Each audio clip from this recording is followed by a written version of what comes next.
నమస్తే, నా పేరు వి గుణశ్రీ కీర్తి. నేను జెడ్పీహెచ్ఎస్ హై స్కూల్ లక్ష్మీపురంలో 9వ తరగతి చదువుతున్నాను. ఇన్స్పైర్ మనకు భాగంగా నేను innovative storage method for onion crisis solution India project చేస్తున్నాను. ఉల్లి చేసే మేలు తల్లి కూడా చేయదంటారు. ఎందుకంటే మన దేశంలో వైద్యంలో, వంటకాల్లో అత్యధికంగా వాడుతూ ఉంటారు. అంతేకాకుండా ఈ ఉల్లి cholesterol, anti cancer, digestive system మరియు హెయిర్ గ్రోత్ కూడా చాలా యూస్ అవుతుంది. ఇంతటి ప్రాముఖ్యత కలిగిన ఈ ఉల్లి తరచుగా ధర పెరుగుతూ ఉంటుంది.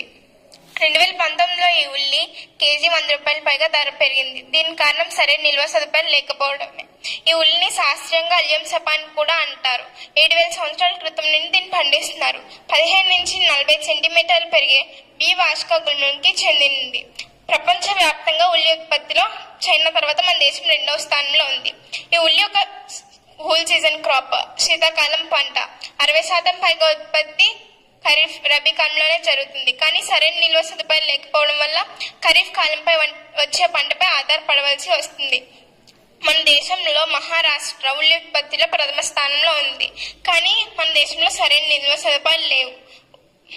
ఉల్లి సంక్షోభానికి ప్రధాన కారణాలు: ఋతుపవనాలు ఆలస్యంగా రావడం, వర్షాలు పడకపోవడం, ఆ తర్వాత వర్షాలు అధికంగా పడటం, చట్టవిరుద్ధంగా ఉల్లిని దాచి నిల్వ చేయడం, సరైన నిల్వ సదుపాయాలు లేకపోవడం. 2019లో ఖరీఫ్ కాలంలో ఋతుపవనాలు ఆలస్యంగా వచ్చి ఆ తర్వాత వర్షాలు అధికంగా పడ్డాయి. దీనివల్ల ఉల్లి ధర విపరీతంగా పెరిగింది. మన దేశంలో ఉల్లిని ఉత్పత్తి చేయడానికి ఇంకా పాత పద్ధతులను ఉపయోగిస్తున్నారు. అంటే బ్యాగ్స్లోను, గదుల్లోను, బుట్టల్లోనూ నిల్వ చేస్తున్నారు. దీనివల్ల చాలా సమస్యలు వస్తాయి. అంటే ఉల్లి బరువు తగ్గిపోవడం, మొలకలు రావడం, కుళ్ళిపోవడం, ఫంగల్ ఇన్ఫెక్షన్ రావడం జరుగుతుంది. దీనివల్ల రైతు 25% వరకు వేస్టేజ్ ఉంటుంది. రైతు ఆ మేరకు నష్టపోవాల్సి వస్తుంది. దీన్ని ఎదుర్కోవడానికి 2 సరైన పద్ధతులు ఉన్నాయి. అది heat and cold storage method. Heat storage method అంటే 0 to 4 డిగ్రీ సెల్సియస్ దగ్గర ఉంచుతారు. ఇది కొద్దిగా అనుకూలమైంది. అండ్ కోల్డ్ స్టోరేజ్ మెథడ్ ఇది 25 to 31 డిగ్రీ సెల్సియస్ దగ్గర ఉంచుతారు. ఇది కొద్దిగా ఖచ్చితంగా కూలింది. ఈ ఉల్లి సంక్షోభాన్ని ఎదుర్కోవడానికి ప్రపంచవ్యాప్తంగా అనేక పరిశోధనలు జరుగుతున్నాయి. అందులో మనకు అనుకూలమైనది ఇజ్రాయెల్ వే. ఇది మన దేశ ట్రాపికల్ సీజన్ కు అనుకూలమైంది. ఇది warehouse ventilation model type.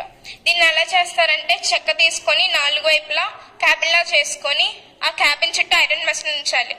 మరియు హై స్పీడ్ ఫ్యాన్స్ తో 60% హ్యూమిడిటీని మెయింటైన్ చేస్తూ ఈ ఆనియన్స్ లోపల ఉంచడం వల్ల 8 to 9 months వరకు ఈ ఆనియన్స్ స్టోర్ అవుతాయి.